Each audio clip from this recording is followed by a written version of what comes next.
Welcome student, welcome to our YouTube channel. तो आज के इस वीडियो में हम प्रैक्टिस सेट नंबर 2.6 का क्वेश्चन नंबर 4 देख रहे हैं। Question number 4 is Vivek is older than Kishore by 5 years. देखिए यहाँ पर दो लड़के हैं, एक का नाम विवेक है और दूसरे का नाम किशोर है। तो जो विवेक है वो किशोर से 5 इयर्स ओल्डर है, यानी कि किशोर की उम्र अगर हम x सपोज करते हैं तो विवेक की x प्लस 5 हो जाएगी, क्योंकि विवेक किशोर से 5 इयर्स ओल्डर है। The sum of the reciprocal of their ages is 1/6। अब देखिए यहाँ पर एक वर्ड आया स्टूडेंट, रेसिप्रोकल। अब रेसिप्रोकल क्या है? अगर हम x का रेसिप्रोकल लेंगे यानी कि x का इनवर्स लेंगे तो ये हो जाएगा 1/x, और अगर हम x प्लस 5 का रेसिप्रोकल लेंगे तो ये हो जाएगा 1/x प्लस 5, यानी कि इसका इनवर्स। फॉर एग्जाम्पल अगर 2/3 है, 2/3 का हमें इनवर्स लेना है यानी कि रेसिप्रोकल लेना है तो वो हो जाएगा 3/2। अब यहाँ पर कंडीशन क्या है? The sum of the reciprocal of their ages is 1/6, यानी कि उनके एजेस का रेसिप्रोकल करेंगे उसके बाद हम सम करेंगे तो 1/6 आए। हम ये सपोज करेंगे let the age of Kishore is x years and the age of Vivek is x plus 5 years। चूंकि विवेक 5 साल बड़ा है इस वजह से वो x plus 5 हो जाएगा। अब यहाँ पर जो कंडीशन दी गई है the sum of the reciprocal of their ages is 1/6, तो हम लिखेंगे by given condition। यहाँ पर हम रेसिप्रोकल करेंगे 1/x plus 1/x plus 5 is equal to 1/6, यानी कि उनके एजेस का रेसिप्रोकल करके उनका सम करेंगे तो 1/6 मिलेगा। अब हमें एक फ्रैक्शन मिल गए स्टूडेंट, अब इसको हम सॉल्व करेंगे। सब में पहले हम x को x प्लस 5 से मल्टीप्लाई करेंगे तो x multiplied by x plus 5, उसके बाद हम क्रॉस मल्टीप्लीकेशन करते हैं तो अगर 1 को x प्लस 5 से मल्टीप्लाई करते हैं प्लस ये 1 को x से मल्टीप्लाई इज इक्वल टू 1/6। 1 को x प्लस 5 से मल्टीप्लाई करेंगे तो आपका आंसर x प्लस 5 ही आएगा, प्लस 1 को x से मल्टीप्लाई करेंगे तो आपका आंसर x आएगा अपॉन। अब देखिए x को x से मल्टीप्लाई करेंगे तो x स्क्वायर हो जाएगा, प्लस x को 5 से मल्टीप्लाई करेंगे तो 5x हो जाएगा इज इक्वल टू 1/6। अब देखिए स्टूडेंट ये x और ये x ये दोनों का एडिशन करेंगे तो ये हो जाएगा 2x प्लस 5 और अपॉन में लिखेंगे x square plus 5x is equal to 1/6। मैं क्या करता हूँ 6 को इक्वल टू साइन के इधर लेकर आता हूँ और x स्क्वायर प्लस 5x को इक्वल टू साइन की राइट हैंड साइड लाता हूँ, तो ये हो जाएगा 6 into 2x plus 5 is equal to 1 into x square plus 5x। 6 2 जा 12x हो जाएगा, प्लस 6 को 5 से मल्टीप्लाई करेंगे 6 5 जा 30 इज इक्वल टू 1 को अगर x स्क्वायर प्लस 5x से मल्टीप्लाई करेंगे तो आपको मिलेगा x स्क्वायर प्लस 5x। तो अब 12x को भी इक्वल टू साइन के राइट हैंड साइड लाते हैं और 30 को भी इक्वल टू साइन के राइट हैंड साइड लाते हैं तो यहाँ पर बच गया 0। ये होगा x स्क्वायर प्लस 5x, ये 12x इधर आ गया तो माइनस 12x और प्लस 30 जब इधर आएगा तो माइनस 30 हो जाएगा। इसको फर्दर सॉल्व करेंगे 0 is equal to x square 5x में से 12x माइनस करेंगे तो आपको मिलेगा माइनस 7x माइनस 30। तो इसको आप इस तरीके से लिखिए x square minus 7x minus 30 is equal to 0। अब देखिए student x square minus 7x minus 30 ये क्वाड्रेटिक इक्वेशन गई है तो आपको यहाँ पर क्वाड्रेटिक इक्वेशन को सॉल्व करने का मेथड आता है। 1 को माइनस 30 से मल्टीप्लाई करेंगे तो आपका आंसर मिलेगा माइनस 30। अब माइनस 30 के दो फैक्टर्स आपको निकालने हैं तो माइनस 30 के फैक्टर्स हो जाएंगे 10 3 जा। देखिए लेकिन आपको माइनस 7 होना है इस वजह से 10 को माइनस साइन लगाएंगे। तो हम हमारी पहली कंडीशन देखेंगे, 10 को 3 से मल्टीप्लाई करते हैं तो क्या माइनस 30 मिल रहा है? Yes, we are getting minus 30। और माइनस 10 प्लस 3 करते हैं तो आपको मिडिल टर्म मिलना चाहिए माइनस 7, तो हमें माइनस 7 ही मिल रहा है। तो अब इसको हम इस तरीके से लिखेंगे, x स्क्वायर को x स्क्वायर की जगह माइनस 30 को माइनस 30 की जगह इज इक्वल टू 0। अब देखिए माइनस 7x की जगह आप रखेंगे minus 10x plus 3x। Okay student, चलिए अब यहाँ पर आपको पेयर्स बनाने हैं। x स्क्वायर माइनस 10x का पेयर हो जाएगा, 3x माइनस 30 का पेयर हो जाएगा। अब इसमें से आपको कॉमन निकालना है। अब स्क्वायर और 10x में से आप x कॉमन निकालेंगे तो ब्रैकेट में बचेगा x माइनस 10। देखिए ये मेथड हमने फैक्टराइजेशन मेथड में सीखा हुआ है, तो अगर किसी को कुछ कंफ्यूजन हो रहा है तो हमारा फैक्टराइजेशन मेथड वाला वीडियो आप देख सकते हैं। अब देखिए 3 के टेबल में 30 आता है तो 3 को कॉमन निकालते हैं हम, तो ब्रैकेट में बच जाएगा x माइनस, अब 3 के टेबल में 30 10 पर आता है तो यहाँ पर मैं लिखता हूँ 10 is equal to 0। x minus 10 यहाँ पर भी है, x माइनस 10 यहाँ पर भी है, तो हम फिर से इसको कॉमन निकालेंगे। जब x माइनस 10 को कॉमन निकालेंगे तो यहाँ से बच जाएगा x और यहाँ से बच जाएगा प्लस 3 इज इक्वल टू 0। चलिए इसको सॉल्व कर लेते हैं। This means that x minus 10 is equal to 0 और x plus 3 is equal to 0। Then x is equal to minus 10 को इधर लेकर आएंगे तो ये हो जाएगा प्लस 10 और x is equal to plus 3 को इधर लेकर आएंगे तो ये हो जाएगा माइनस। अब देखिए यहाँ पर दो आंसर आपके मिल चुके हैं स्टूडेंट। एक मिल चुका है x is equal to plus 10 और x is equal to minus 3। अब माइनस 3 को हम कंसिडर नहीं करेंगे क्योंकि एज माइनस में नहीं होती। We have to find out present ages of Kishore and Vivek. हम लिखेंगे we will not consider x is equal to minus 3 की वजह भी लिखना है आपको, because age can not be negative. Okay student, तो अब यहाँ पर आपको x का वैल्यू मिल गया है x इज इक्वल टू 10। अब x किसकी एज हमने सपोज किए थे, यहाँ पर आप देखेंगे x हमने विवेक की एज सपोज किए थे, ये विवेक की एज हमें मिली। अब किशोर की जो एज है वो किशोर विवेक से 5 साल बड़ा है, यानी कि x प्लस 5, तो x की जगह पर हम 10 रखेंगे, 10 प्लस 5 तो ये हो गया 15। तो age of Kishore is 15 and age of Vivek is 10 years. तो फाइनल आंसर लिखेंगे हम the age of Vivek is 10 years and the age of Kishore is 15 years. We hope that you understood the solution.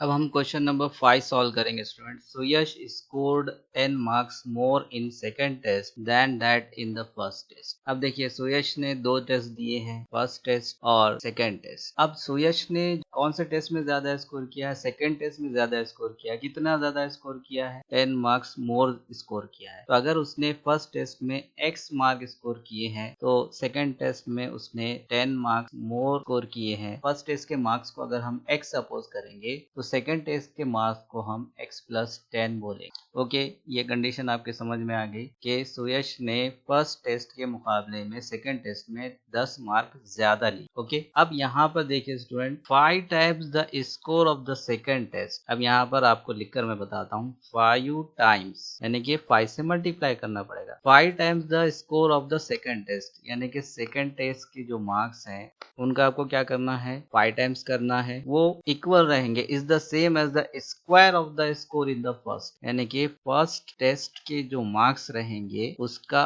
Square करेंगे। ठीक है, कंडीशन को फिर से समझिए, इस कंडीशन को फिर से समझिए। 5 times the score of the second test, यानी कि सेकेंड टेस्ट का जो स्कोर है उसका 5 टाइम्स, यानी कि 5 से मल्टीप्लाई करना पड़ेगा। इज द सेम, यानी कि इक्वल है किसके, as the square of the score in the first test, यानी कि फर्स्ट टेस्ट के जो मार्क्स है उनका स्क्वायर करना पड़ेगा। चलिए यहाँ पर एक इक्वेशन हमारी बन गई है, तो हम स्टार्ट करते हैं हमारा क्वेश्चन। समय पहले हम सपोज करेंगे कि सुयश ने फर्स्ट टेस्ट में x मार्क्स स्कोर किए हैं तो सेकंड टेस्ट में x प्लस 10 मार्क्स हो जाएंगे। आप सपोज करेंगे let Suyash scored x marks in first test, then he will score in the second test x plus 10 marks. Okay student, के सुयश ने फर्स्ट टेस्ट में जब x मार्क्स लिए हैं तो सेकंड टेस्ट में उसने 10 ज्यादा लिए हैं तो x प्लस 10। अब कंडीशन क्या है हमारी, यहाँ पर आपको मैंने कंडीशन यहाँ पर समझाई है, तो हम लिखेंगे बाय गिवन कंडीशन। अब देखिए 5 times the second test marks, यानी कि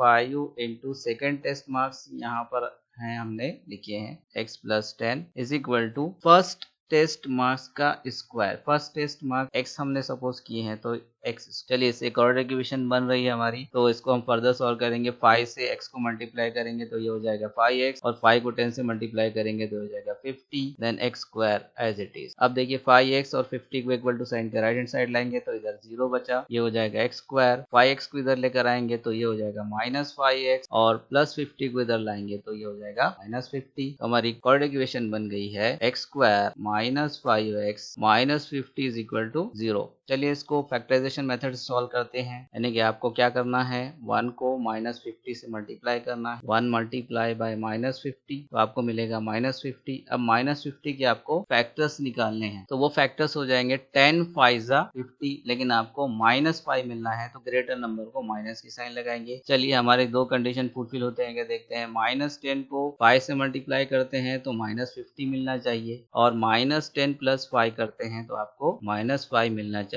जो कि हमारा हमारा मिडल टर्म। चलिए इनको हम यहाँ पर फर्दर सॉल्व करते हैं। X square as it is minus 50 as it is equal to 0। अब ये माइनस 5x की जगह पर आपको रखना है माइनस 10x प्लस 5x। अब यहाँ पर हम कॉमन निकालेंगे एक्स स्क्वायर माइनस 10x में और 5x माइनस 15। तो कॉमन क्या आ जाएगा स्टूडेंट, यहाँ पर एक्स स्क्वायर माइनस 10x में x कॉमन आएगा तो यहाँ पर ब्रैकेट में बचेगा x माइनस 10। ओके, अब देखिए 5 के टेबल में 50 आता है तो यहाँ पर हम प्लस 5 कॉमन ले लेंगे तो यहाँ से बचा x और 5 के टेबल में 50 10 पर आता है तो यहाँ पर लिखता हूँ 10 इज इक्वल टू 0। अब अगेन x माइनस 10 यहाँ पर भी है, x माइनस 10 यहाँ पर भी है तो again we will take it common, इसको कॉमन ले लेंगे तो x माइनस 10। तो अगली ब्रैकेट में क्या बचेगा, यहाँ से बचेगा x और यहाँ से बच जाएगा प्लस 5। तो यहाँ पर हम लेंगे plus 5 is equal to 0। Okay student, then this means that x minus 10 is equal to 0 और x plus 5 is equal to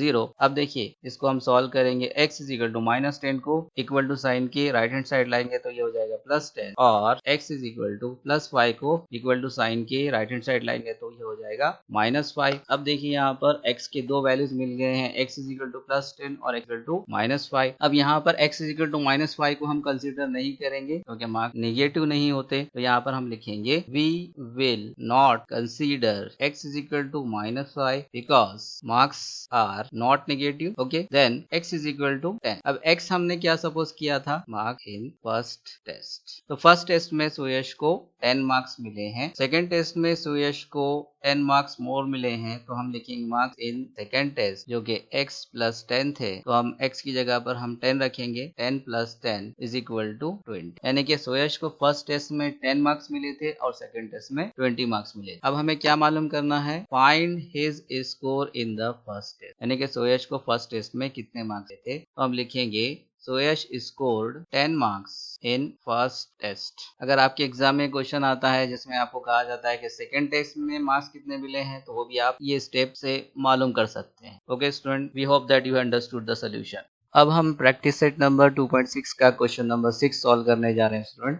question number 6 is mister Kasam runs a small business of making earthen pots. ये जो mister कसम है ये एक small business चलाते हैं earthen pots बनाने का, यानी कि मिट्टी के घड़े ये बनाते हैं। अब आगे पढ़ते हैं, he makes certain number of pots on daily basis. अब डेली ये कुछ मिट्टी के घड़े तैयार करते हैं, ठीक है। Production cost of each pot is ₹40 more than 10 times total number of pots. अब देखिए यहाँ पर रिलेशन है, किसके दरमियान रिलेशन है, टोटल नंबर ऑफ पॉट्स और प्रोडक्शन कॉस्ट, यानी कि जितने घड़े बनाते हैं रोजाना और उनकी जो कॉस्ट है, इन दोनों के दरमियान रिलेशन है। क्या रिलेशन है स्टूडेंट, रिलेशन ये है कि जो कॉस्ट है वो 10 times total number of pots, यानी कि 10 टाइम्स जो नो घड़े बनाते हैं उसका 10 गुना 10 times total number of pots से 40 रुपए ज्यादा है। यानी कि हमारी कंडीशन हो जाएगी कि जो घड़े का प्राइस है वो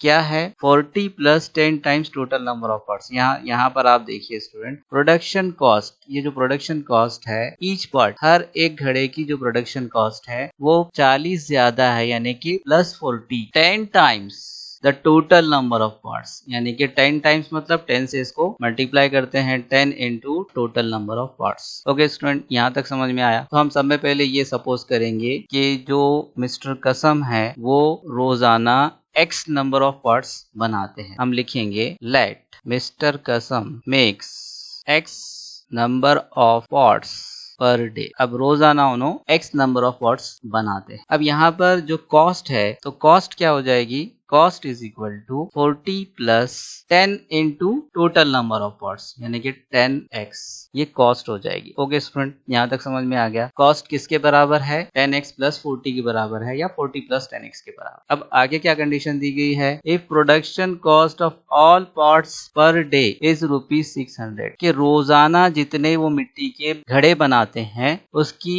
जो प्राइस है वो 600 रुपीज। अब टोटल प्राइस कैसे मालूम करते हैं हम स्टूडेंट, यानी कि cost of 1 pot into total number of pots, यानी कि एक घड़े की कीमत कितनी है उसको हम मल्टीप्लाई करते हैं टोटल नंबर ऑफ पॉट्स से। फॉर एग्जांपल एक घड़े की जो प्राइस है वो 40 रुपीज है और रोजाना वो 10 घड़े बनाते हैं, टोटल कॉस्ट कितनी हो गई उसकी 400 हो। ओके स्टूडेंट, तो यहाँ पर वैसा है, ये 40 क्या है, कॉस्ट ऑफ 1 पॉट और ये 10 क्या है टोटल नंबर ऑफ पॉट्स। यहाँ पर कंडीशन क्या दी गई है, रोजाना उन्होंने जितने घड़े बनाते हैं उसकी जो टोटल कॉस्ट है वो 600 रुपीज है। ओके स्टूडेंट, समझ में आ गया आपको। अब रोजाना वो कितने घड़े बनाते हैं, x नंबर ऑफ पॉट्स बनाते हैं और कॉस्ट ऑफ 1 पॉट क्या है, देखिए student 40 plus 10x, cost of 1 pot 40 plus 10x is equal to 600। अब हम क्या करेंगे, x को 40 प्लस 10x से मल्टीप्लाई करेंगे तो x को 40 से करेंगे तो ये हो जाएगा 40x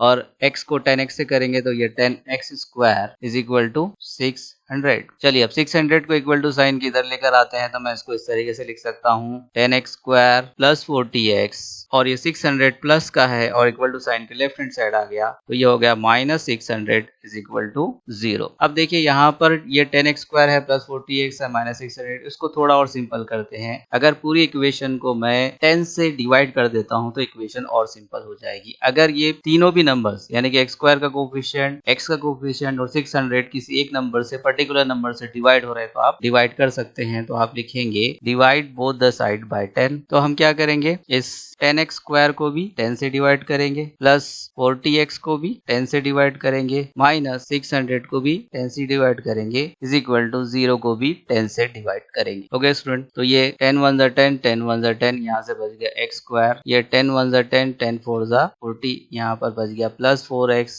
और ये हो गया 10 1 जा 10, 10 6 जा 60 और ये हो गया माइनस 60 इज इक्वल टू 0/10 मतलब 0। चलिए यहाँ पर हमें एक और इक्वेशन मिल गई है x square plus 4x minus 60। अब ये x स्क्वायर के कोफिशिएंट से माइनस 60 को मल्टीप्लाई करेंगे तो ये हो जाएगा 1 इंटू माइनस 60। तो 1 इंटू माइनस 60 मीन्स माइनस 60। अब माइनस 60 के दो फैक्टर्स आपको निकालने हैं तो ये हो सकता है 10 6 जा 60। अब चूंकि आपको लेकर आना है प्लस 4 तो इस वजह से हम स्मॉलर नंबर को माइनस की साइन लगा। अब हम देख लेंगे वही हमारी जो कंडीशन फुलफिल होती है क्या, 10 को माइनस 6 से मल्टीप्लाई करेंगे तो आपको क्या मिलना चाहिए, माइनस 60 मिलना चाहिए और 10 माइनस 6 करते हैं तो आपको मिलना चाहिए 4 जो कि हमारा मिडल टर्म है। अब हम x स्क्वायर को एज इट इज लिखते हैं, माइनस 60 को एज इट इज लिखते हैं is equal to 0 as it is लिखते हैं और इस 4x की जगह पर आपको लिखना है plus 10x minus 6x minus 60 is equal to 0। अब हम यहाँ पर कॉमन लेंगे, x स्क्वायर प्लस 10x में कॉमन लेंगे, माइनस 6x माइनस 60 में कॉमन लेंगे तो x स्क्वायर प्लस 10x में x कॉमन लेंगे तो ब्रैकेट में बचेगा x प्लस 10। अब यहाँ पर आपको कॉमन लेना है माइनस 6x और माइनस 60 में, तो आपको मालूम है 6 के टेबल में 60 आता है तो यहाँ पर मैं माइनस 6 कॉमन लेता हूँ तो ब्रैकेट में बचेगा x और ये माइनस भी हमने कॉमन लिया है तो यहाँ पर प्लस साइन आएगी और 6 के टेबल में 60 10 पर आता है तो ये 10 लिखेंगे इज इक्वल टू 0। अब देखिए x प्लस 10 यहाँ पर भी है, x प्लस 10 यहाँ पर भी है तो again we will take x plus 10 common. तो x प्लस 10 फिर से कॉमन ले लेंगे तो यहाँ से क्या बचेगा स्टूडेंट, यहाँ से बचेगा x और यहाँ से बच जाएगा minus 6 is equal to 0। Okay student, हम इस तरीके से लिख सकते हैं x plus 10 is equal to 0 और x minus 6 is equal to 0। This means that x is equal to plus 10 जब इधर आएगा तो ये माइनस 10 हो जाएगा और x is equal to minus 6 जब इधर आएगा तो ये हो जाएगा प्लस 6। अब आपको x के दो वैल्यूज मिल गए, x is equal to minus 10 और x इज इक्वल टू 6। तो x किसके लिए हमने सपोज किया था, नंबर ऑफ पॉट्स के लिए सपोज किया तो नंबर ऑफ पॉट्स माइनस में नहीं हो सकते, इस वजह से x is equal to minus 10 को हम कंसीडर नहीं करेंगे तो हम लिखेंगे number of pots can not be negative, यानी कि नेगेटिव नहीं हो सकते, इस वजह से हम लिखेंगे we will not consider x is equal to minus 10। तो अब यहाँ पर x इज इक्वल टू 6 को हम जब कंसीडर करेंगे तो हम लिखेंगे x is equal to 6 is acceptable. Okay, तो x हमने किसके लिए सपोज किया था, नंबर ऑफ पॉट्स के लिए। अब आपको मालूम क्या करना है, क्वेश्चन पे ऊपर आ जाते हैं हम। क्वेश्चन में आपको क्या मालूम करना है, find the production cost of 1 pot and the number of pots makes per day. अब देखिए number of pots make per day ये अपने को मालूम हो गया है तो हम लिखेंगे the number of pots make per day is equal to 6। ठीक है, 6 पॉट्स रोजाना मिस्टर कसम बनाते हैं। अब यहाँ पर कॉस्ट के लिए यहाँ पर हमने आपको बताए थे ये वाला, देखिए जो कॉस्ट है, कॉस्ट ऑफ 1 पॉट है तो cost of 1 pot is equal to 40 plus 10x। तो यहाँ पर हम लिखेंगे cost is equal to 40 plus 10x। तो अब देखिए जो कॉस्ट हो जाएगी 40 प्लस 10, अब देखिए x का वैल्यू है 6 तो ये हो जाएगा 40 प्लस 10 को 6 से मल्टीप्लाई करें तो ये हो गया 60 और ये हो गया 100। तो ये हमें मिल गई कॉस्ट ऑफ 1 पॉट। तो आप यहाँ पर लिख सकते हैं the cost of 1 pot is 100 rupees. We hope that you understood the solution.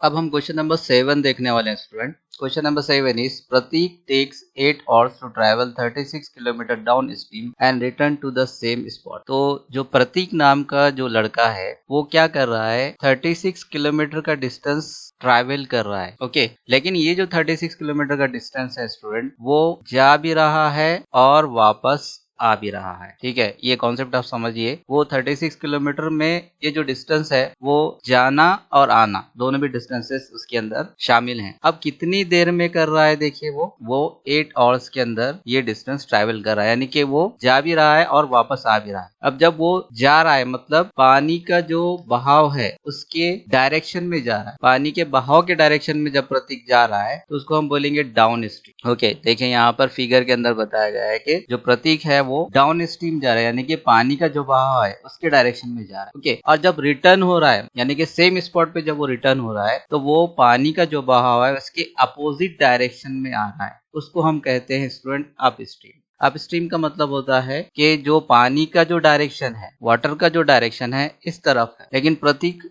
उसके अपोजिट डायरेक्शन में ट्रैवल कर रहा है। ठीक है, इसको हम कहेंगे अप स्ट्रीम। तो डाउन स्ट्रीम आपके समझ में आ गया, अप स्ट्रीम भी आपके समझ में आ गया है। अब देखिए जाना और आना, उसके लिए टोटल डिस्टेंस 36 किलोमीटर का हो रहा है और टोटल टाइम लग रहा है 8 hours। ओके, चलिए अब आगे बढ़ते हैं। The speed of the boat in still water is 12 kilometre. Still water मतलब रुका हुआ पानी, ठहरा हुआ पानी। तो ठहरे हुए पानी के अंदर, रुके हुए पानी के अंदर जो बोट की स्पीड है वो 12 किलोमीटर है। Okay, find the speed of water current. तो आपको मालूम करना है पानी जो बह रहा है, पानी के बहने की स्पीड आपको मालूम करना है। ओके स्टूडेंट, समझ में आ गया क्वेश्चन। चलिए अब इसको हम समय पहले ये सपोज करते हैं, जो पानी है, पानी के बहाव का जो स्पीड है वो x किलोमीटर पर आवर। ये आप समय पहले सपोज कर लेंगे कि पानी का जो बहाव है उसकी speed x kilometre per our है। जब प्रतीक पानी का जो डायरेक्शन है उस तरफ अगर जो है ट्रैवल कर रहा है तो स्टिल वाटर के अंदर बोट की स्पीड 12 किलोमीटर है और उसके बाद पानी की जो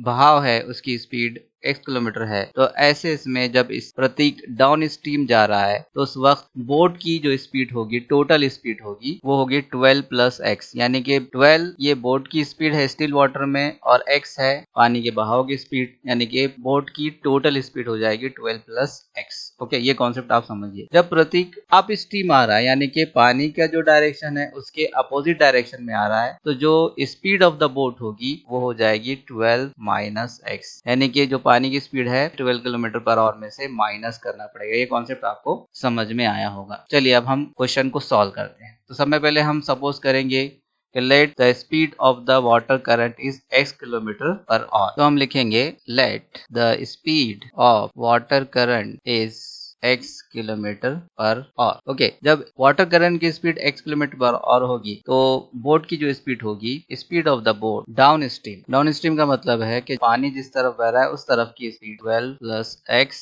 किलोमीटर पर आवर। ओके, अब हम देखेंगे speed of the boat up stream. Up stream का मतलब होता है कि पानी जिस तरफ बह रहा है उसके अपोजिट डायरेक्शन में, तो ये हो जाएगा 12 minus x kilometre per our. Okay, अब यहाँ पर आपको स्पीड का फॉर्मूला याद रखना चाहिए। Speed is equal to distance upon time. अब यहाँ पर स्टूडेंट क्वेश्चन के अंदर देखिए टाइम की बात हो रही है। टाइम कितना लग रहा है, 8 hours लग रहा है। तो हम देखेंगे डाउन स्ट्रीम जाने के लिए टाइम कितना है और अप स्ट्रीम जाने के लिए टाइम कितना है। तो टाइम के लिए फॉर्मूला हम इस तरीके से बनाएंगे, टाइम इज इक्वल टू, अब देखिए टाइम को इधर लाते हैं और स्पीड को इधर लेकर आते हैं तो ये हो जाएगा डिस्टेंस अपॉन स्पीड। ओके, अब हम दोनों का टाइम कैलकुलेट करेंगे। कौन सा टाइम, डाउन स्ट्रीम जाने का भी टाइम और अप स्ट्रीम जाने का भी टाइम। तो हम लिखेंगे time for down stream. Distance कितना ट्रैवल हो रहा है 36 और अब यहाँ पर स्पीड, अब इस किसकी स्पीड है, बोट की स्पीड है, तो ये हो जाएगी 12 प्लस x। अब यहाँ पर हम लिखेंगे time for up stream. Up stream के लिए टाइम डिस्टेंस अपॉन स्पीड, तो डिस्टेंस 36 किलोमीटर का है और स्पीड है 12 माइनस x। अब